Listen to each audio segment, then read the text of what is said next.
ბრიუსელში გამართული უმაღლესი დონის შეხვედრების შემდეგ უნგრეთის ახლადარჩეული პრემიერ-მინისტრი ბუდაპეშტში იმედიანად ბრუნდება.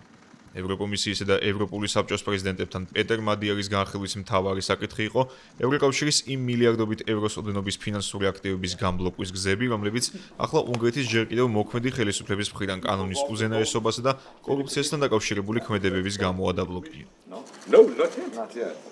ბუდაპეშტი დაახლოებით 10 მილიარდი ევროს დაკარგვის საფრთხის წინაშე დგას იმ სახსრებიდან, რომლებიც გლობალური პანდემიის შედეგებით გამოწვეული ეკონომიკური კრიზისის საბოლოოდ აღმოსაფხვრად არის მიმართული.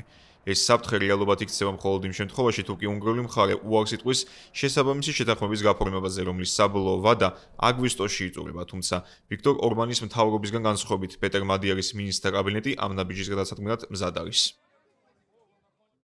ევროკომისიის თავმჯდომარესთან საკმაოდ კონსტრუქციული და პროდუქტიული შეხვედრა მქონდა. ჩვენ შევთანხმდით, რომ უნგრეთის პრემიერ-მინისტრის რანგში ბრიუსელში დავბრუნდები 25 მაისის კვირაში, რათა დავასრულოთ პოლიტიკური შეთანხმება, რომელიც აუცილებელია იმისთვის, რომ უნგრეთმა და უნგრელმა ხალხმა ევროკავშირისგან რაც შეიძლება სწრაფად მიიღოს მათთვის განკუთვნილი სახსრები.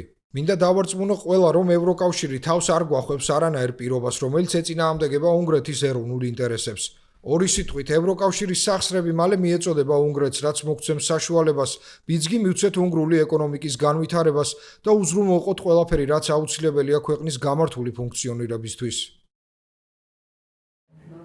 ევროკომისიის პრეზიდენტმა ურსულა ფონ დერ ლაიენმა განაცხადა, რომ ბრიუსელი მზად არის აქტიური თანამშრომლობისთვის, რათა ბუდაპეშტმა რაც შეიძლება სწრაფად დაიბრუნოს მისი კუთვნილი აქტივობა და ის დახმარება, რომელიც ვიქტორ ორბანის პრემიერ-მინისტრობისას შეჩერდა.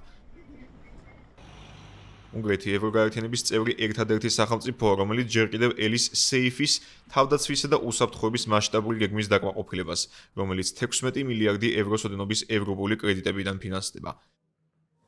მიუხედავად იმისა, რომ ბრიუსელში ჩასვლაზე უარს არც ვიქტორ ორბანი ამბობდა და სხვა ევროპელი ლიდერების მსგავსად ისიც მონაწილეობდა ევროკავშირის ეგიდით გამართულ შეხვედრებზე, მისი 16 წლიანი მმართველობისას ბუდაპეშტსა და ევრობლოკს შორის დიპლომატიური კავშირები ისტორიულ მინიმუმამდე დაეცა.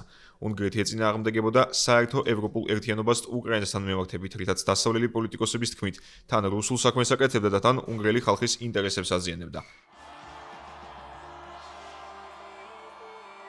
12 აპრილის არჩევნების შედეგად არჩეული პრემიერ-მინისტრი უფლებამოსილებას ოფიციალურად ევროპის დღეს 9 მაისს შეუდგება.